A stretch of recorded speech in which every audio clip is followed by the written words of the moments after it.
Agora aqui, gente, para finalizar, nós vamos falar de mais duas classificações. Vamos falar agora sobre os atos administrativos classificados quanto às prerrogativas da administração pública.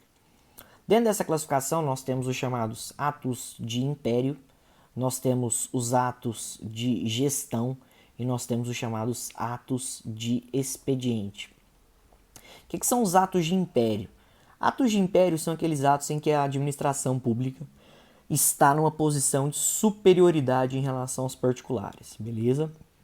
Atos de império são aqueles atos administrativos em que a administração pública exerce a sua supremacia em relação ao particular. E o nome de atos de império é porque a administração pública atua com o chamado ius imperi, com poder de império, ou seja, poder sobre o particular.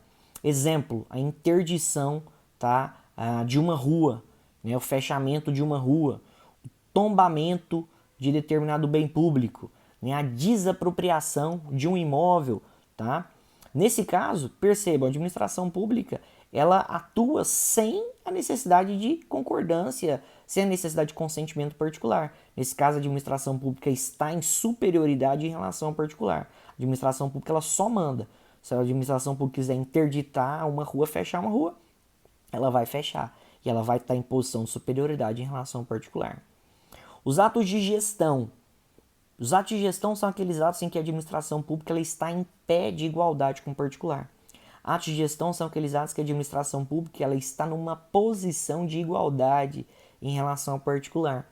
Tá? A administração pública ela não pode mandar no particular. Tá? Exemplos. Esses atos de gestão acontecem principalmente nos chamados atos privados da administração pública, em que a administração pública ela atua como se fosse um particular. Exemplo, a locação de um imóvel pela administração pública. Prefeitura quer alugar um imóvel. Prefeitura quer alugar um imóvel particular. Ela pode chegar, pegar o imóvel e falar, não vou pagar aluguel não, porque eu sou da prefeitura. Não.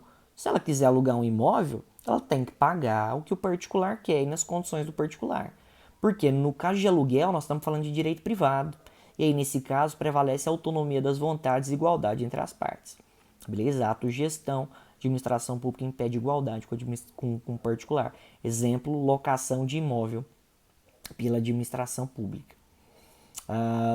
E últimos atos em relação à prerrogativa são os atos de expediente. O que são os atos de expediente? São aqueles atos de mero andamento processual.